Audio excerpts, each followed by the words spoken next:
We are recording. Hi, lovely. How have you been? I have been very good, Gita. Thanks for asking. Wonderful. How have you been? Great. I'm sure Eric is here. So, love you, Eric. Namaste. Yeah, and he's into his Indian dancer mode with all the head gliding and doing the namaste with all the funny moments today. Yeah. He was doing that earlier also. Mm-hmm. Has he watched bharatnatyam, Indian bharatnatyam? He would yes, like. He says he's mentioning something very particular about all the Indian classical dances, that it works. It's almost like yoga, he says. Yes. You know, it's more than a dance. It works on the chakras and yeah, it has a lot of healing properties, he says. Oh, okay. Which is a fact. That's nice. I used to learn Bharatanatyam. I learned for several years. Even as an adult, I learned for a couple of years. As a child, yes, and then as an adult too, a couple of years. Yeah. Mm-hmm. But those steps are so unnatural. It's like, yoga, probably you remember more than Bharatanatyam steps. They're so unnatural, I have forgotten. I guess in Bharatanatyam, there is a lot of more coordination between the eye and the face and the body and the leg and the mudras. Yeah. Yes. So you do certain mudras. Yeah. So it works more on the body and the mind. Oh, I didn't know that. Yeah, it's surprising, that fact. It's good to know that. Thank you, Eric, for sharing that with us today. Okay, so I'm so excited because we are going to call in Shakti or Kali. So could you, before that, friends, this is lovely Vinod. She's a very gifted psychic medium who has all the clairs, the 4 or 5 clairs that you can think of. And Eric Medhuse is a very loving, kind, compassionate spirit guide to whoever asks for his help. So I'm so happy to be interviewing Shakti with the help of Lovely and Eric Medhuse. Thank you so much for the introduction, Gita, and thanks for the opportunity. Let's know more about Shakti. Yes. Eric is excited. Of course. So is Shakti here? All right. Let me see.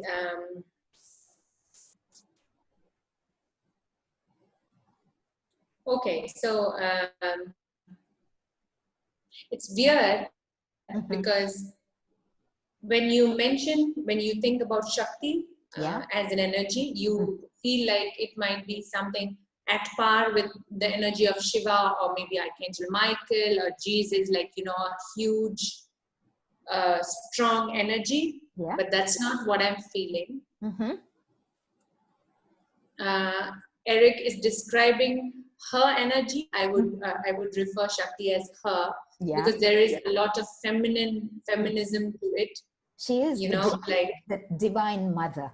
The divine feminine, yes, the divine mother. Almost like the energy of Gaia, Mother Earth. Yes, yeah. And it's very subtle. At the same time, it is ever flowing. Okay. I can feel it, you know, blending into the room that I'm sitting in. So it's a different kind of energy. It's huge, but not in an overpowering way. Okay. So that's all I'm feeling. Yeah, that's good. So she's not presenting any form as such, like that of Parvati or Kali or Durga. It's almost like how you have seen the depictions of Mother Earth. That's the most similar form that I can think of, the visual that she's showing, because there is this feminine energy at the center with this huge, it's almost like clouds of flowing energy around her. Yeah. You know, she has like long hair, but I can't see her lower half. I'm just seeing her bust, face or the neck above. And it's just that she's giving me a beautiful female energy who encompasses this whole being. Okay, that's lovely. That's I wish I could show you that picture exactly how I'm seeing. I only have the images of the idols that in the temples that I have visited. And Shakti is my most favorite deity, being the Divine Mother. And I connect to her almost every day. I can feel her love. I can feel her protection whenever, I need protection. Okay, in the meantime, some questions for her. I'm going to read off my Word document. The Rig Veda, the oldest of all scriptures, depicts you as the goddess whose essence is that of the Supreme Being. You are the womb of all creation. And in Devi Mahatmyam, you are described as Adi Para Shakti, the supreme universal energy responsible for creation, preservation, and destruction. So to me, that conjures up the image of source. Yes. And so why would people think of you this way? I have to tell you that she's not very verbal. Okay. I mean, all energies that come to me are very different. Like Eric has a lot of words. He speaks fast. If talking about Eric. So when I'm trying to receive messages from Shakti, she's more of pictures. Okay. Depiction. Maybe because English language as such, that's something even Eric always says. They fall short of words. It doesn't do the justice. True. So she is showing me more of images. So the image that she showed me is like the birthing. And she almost showed me like a pregnant woman who has earth in her womb. Okay. Almost like that, like humanity in her womb. Yes. Then she's showing me the cycle. So it's almost like, and before you asked the question, when we were talking about the pictures depicted in mythology, and you were talking about the pictures of, Hindu goddesses and deities, and you mentioned that she's your favorite. So she almost mentioned like all these feminine energies, whether it's Parvati, Saraswati, or many other Hindu goddesses, or Mother Mary, he says. It's almost like they're sisters, or fractions of one beautiful feminine energy. All right. So that's what she's giving me. Maybe that's how she works. She works about the whole cycle of life. All right. From birth to destruction and again rebirth. Transformation. Okay. Yes. All right. Okay. Because some of us Hindus in the past, out of their devotion, have portrayed you. They've given you so many different attributes. They would think of you as 10 vidyas, having 10 different sets of knowledge. And the three Devis, Shakti, Saraswati, and Lakshmi. Shakti standing for power, and Saraswati standing for wisdom, knowledge, arts, etc. And Lakshmi standing for, let's say, wealth, good fortune, etc. So these are different attributes of Shakti, right? And the 10 vidyas too. He says it's not just limited to those three. Okay. But when you talk about awakening or she's talking about manifestation, manifesting your reality. So because those three things make sense to people in the human sense, like wealth, knowledge, and what was the third one? Power, Shakti, energy. Power. Right? So in the physical sense, because it made sense to everybody who wrote about her or depicted her energy. Yes. So only these three avatars, she's saying, or parts of her forms came into picture. But there are more, and there is more to her energy. Of course. Yeah, so these would be 3 avatars. So would they be different entities that incarnated on the earth plane? And to begin with, has Shakti herself incarnated on the earth plane? No, she is not giving me a yes. I don't think, she says she did not need, there was no need for that. As of now, she never had to take birth as a human, he says. So she was always there, around. She was always around whenever it was required. And almost like she's not showing me these 3 energies being 3 different beings. Okay. It's almost like she having, that's how I guess even the other avatars work. Yes. They're just one person, but they just take a form of another energy, and that's exactly how they work. So that's what even she did when she needed to, give wisdom. So that's what she was working. But she's not making me feel as if these 3 were separate beings, or all right, they were they were just part of her. Okay, part of her, the same personality. Okay, how about Kali? Yes. Would she be a separate entity, or again an attribute of Shakti's? No, she's not a separate, because that's why she mentioned every she is using the word mother goddess. Yes. So that has everything. And when you think, even in human physical terms, when you think of mother, she has love, she has compassion, she has giving, she has nurturing, sometimes anger too, which is necessary. Of course, yeah. So just like that, she says it's just this whole huge mother goddess energy, which has everything, every being inside her. Okay, so she encompasses everything, all the emotions, and to depict all the emotions, various forms have been attributed to her for the various emotions that she encompasses. Okay. Whatever the particular person experienced, that's how the depictions came in written form, because it was done by humans. Obviously, the scriptures and everything, even the Vedas, they were done by sages, so humans, physical beings. So whatever they got to experience according to their own energies, she manifested in their minds. That's nice. Because villages would often think of the mother goddess as someone who bestows rain on their villages, their fields, farms.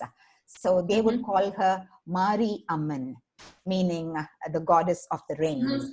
Yeah, so they think of her as Mari Amman, and some who want, some unwanted things destroyed in their lives would think of her as Kali or Durga, and some who want motherly blessings would think of her as Shakti or Parvati. Yeah. So it's in the minds of people. Okay. And these are just, she says these are just the names, different names given to the same energy. Same energy, yes. I love that. Okay. Now, during our interview with Shiva, he said he incorporated Shakti, or the Kali form of Shakti, onto the left side of his body. And we call him, I've always had this, but today I remember to bring it. So, and we call him Ardhanareeshwara. Half, the left side is feminine and the right side is masculine. Yeah. So, so when did Shiva and Shakti do that? Present this image of the two of them complementing each other to people on earth? She's saying there was a time or an age where masculinity was taking over people or the minds, or it was more about the ego, the more masculine energy, which doesn't work when you're talking about growth. We need for a humanity. balance of both masculine and Yes. feminine energies. Yeah. Yes. Yeah. Which was there, which was inherent in every human being as they are born. But due to various circumstances, masculinity was taking over, and it was on the upper hand, if that makes sense. Yes. So she had to, or almost they had to. She's showing me almost like it was a mutual decision. Yes. Yeah. Obviously, if Shiva has to encompass her energy, just like us, Eric is chiming in. He's saying, like, if the connection has to be made from both sides. So if I need to call in a person, I need to be open to their energy. At the same time, a spirit or an angel has to be ready, willing, present in the willing. Yes, that's the word. Willing for the connection. So the same happened between Shiva and her. And they came into a consensus that no, we should be showing that, see, this is the balance. Yes. And if you don't work one thing, one side, or the yin and yang, if we talk about that, so the balance goes off, and it won't work for the growth, and not healthy. Not healthy. Yes. Okay, thank you. And Shakti, in Hindu mythology, Ganesh or Ganapati and Muruga are depicted as your sons. Why would they do that? I'm sure you did not incarnate, and I'm sure you did not, of course, even in Hindu mythology, the legends do not say that you bore those two children, but they are considered to be your children. So why why that legend? Are you familiar with that in the first place? Are you aware of the fact that Ganesha and Lord Muruga are said to be your children, if not biological children? She is saying two things. Okay. Firstly, the people who depicted this got to know her motherly side through various experiences. Right. So that was the picture that they got. Almost like their own mother. Or maybe Mother Earth, Gaia. At the same time, why specifically Ganesha or an animal, part? He has an animal. He has an elephant head. Why? Because that was the fact. Like Mother Earth has all these children. Oh, symbolism. So symbolism. Yes. Because it's very difficult to make people understand. She says, because the concept of superiority and inferiority, like humans tend to always feel that they are the superior race. Of course, yeah. Because they developed topmost in the hierarchy of God's creations. Yeah. Yes. So it was very important at a certain point of time to, that's why she promoted these depictions, or she was okay with it, almost like it was not, she's making me feel like it was not her idea. Okay. That was people's experiences. But it made sense because it helped see everything. Okay, she's giving me a lot of information now. See, every depiction took a wrong turn also later on, when there was too much power given to the deities and the power was taken away from yourself. That doesn't help. But at the same time, if you get the real picture, she's mentioning Gita, the sacred text. Yeah, the Bhagavad Gita. Bhagavad Gita. Just like how when two people read the same book, it's not necessarily they'll get the same message. That's right. It's also about your energy, how your mind or the body. Personal experiences will, and the blocks that you have. So the same thing. So the importance of the depiction of the animal god or the elephant god or Ganesha was elephant being one of this huge being. Yes. So it's almost like we call lion or the tiger as the king of the jungle. Lion, I guess. I'm not wrong. But that's not how it works. Elephants are mostly like Even lions are fearful of the elephants, and they show this power and wisdom. Size so and wisdom. that's why, yes, that's why that being was chosen as the symbolism. Okay, that's So interesting. yeah, so again, if I'm not confused you, two things were because they saw the depictions were because they could experience the mother energy, and also because she had that mother energy for all these animals and beings, sort of like Mother Earth. Yes, that's nice. Okay. Any connection between Mother Mary, Jesus's mother, and Shakti?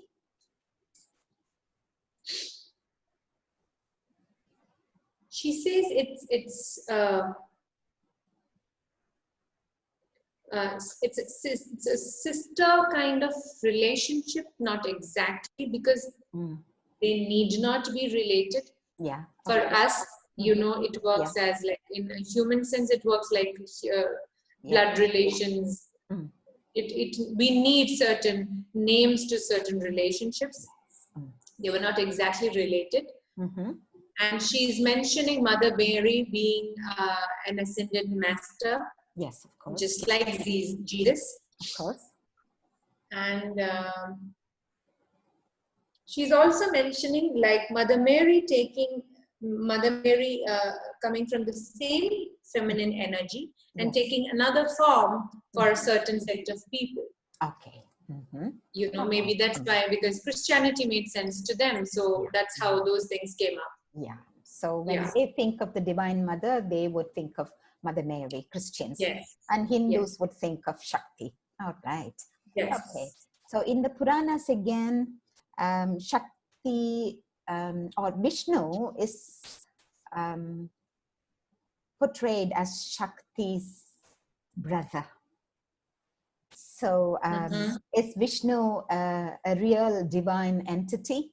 And of course, you know, this is my question. I'm sure they're all connected to each other, just as how we are connected to each other. Yes, I guess, and also we have covered this, that, you know, when Vishnu has taken birth as a human being also. Yes, so he's an avatar, okay. Yeah. So, yes, it's a brotherly kind of relation, but he's a separate being. Yes, separate divine entity. Yes, and divine entity, and almost like... Eric says, oh, maybe his work profile is different. You know, that sort of thing. He takes care of other stuff. Yeah.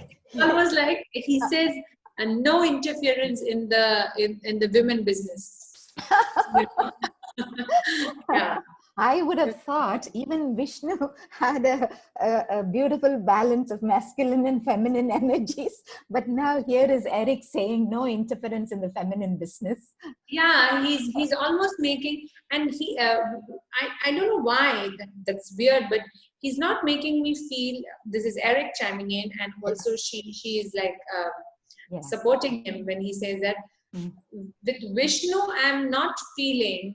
I mean, it's very different than the energy of Shiva. Shiva has more, if I have to use, you know, for lack of a better word, like maturity. Okay. So when it comes to Vishnu, it's almost like trying to experience more this young, still ongoing process of that. That's why maybe he's taking birth as human, so that the experience goes on. Hence the many avatars for Vishnu, I suppose. Yes, yes. Okay, all right. So 2 more questions. Why is black magic sometimes associated with Kali? Black magic has a negative connotation. I'm sure initially it started off for the good of people, and then eventually it took on a negative connotation. But then people believe that Kali helps them perform this black magic.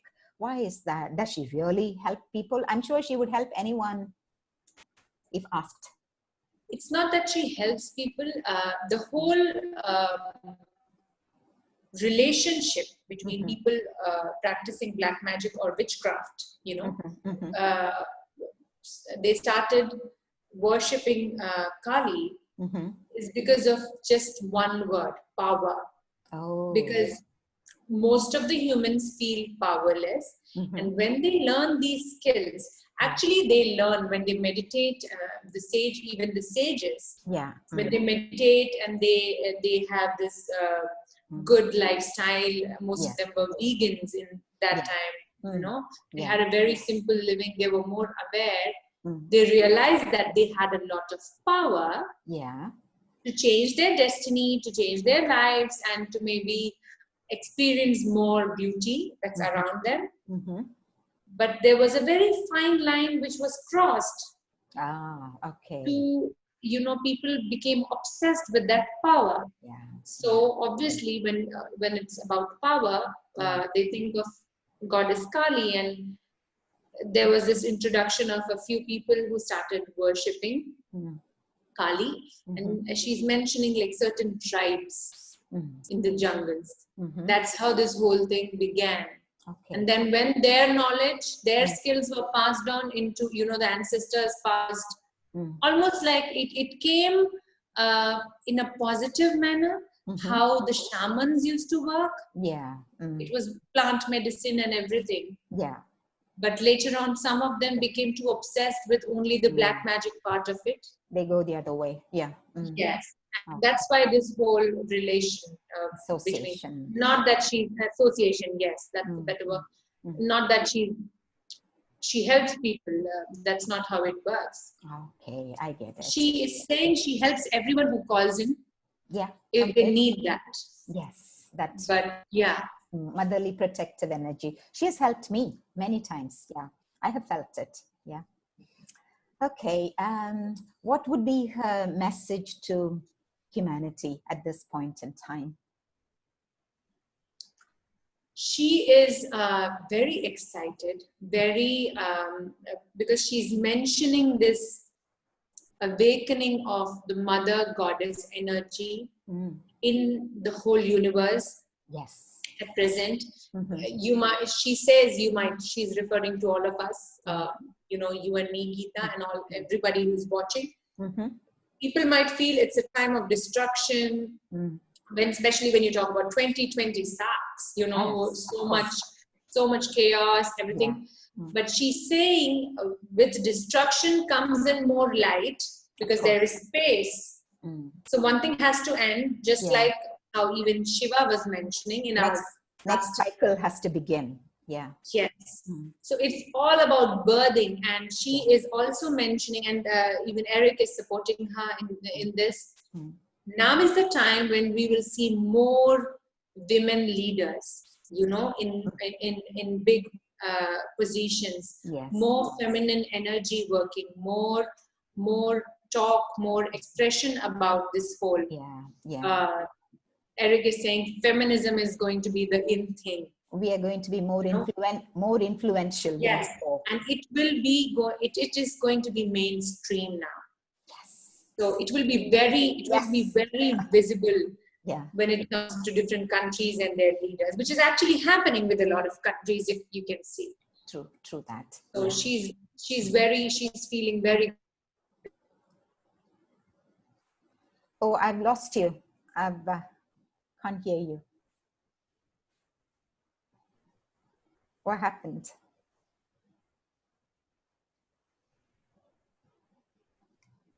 Maybe we'll give it a couple of seconds. Can you hear me?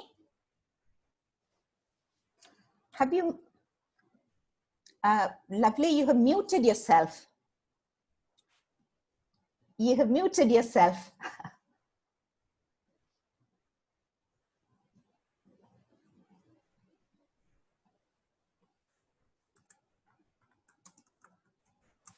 Can you hear me now? Yes, you by mistake, you muted yourself. Probably. Actually, I have two mics. One is from the HD camera that I work with, which is not working for some reason. Okay, so where was I? So you were talking about more women leaders taking up positions all over the world. That'll be mainstream. Is there anything else to share? No, that was it. She just mentioned that's how it used to be ages ago. So she's happy that that time is coming back. Oh, yes. Yeah. Okay. So we'll call it a day. So thank you so much, Shakti, for coming in here and giving us all this information. I love you. Thank you so much. She's giving her blessing, and that's wonderful. That's almost like, I don't know if I'm asking, is it because that's how I've seen her?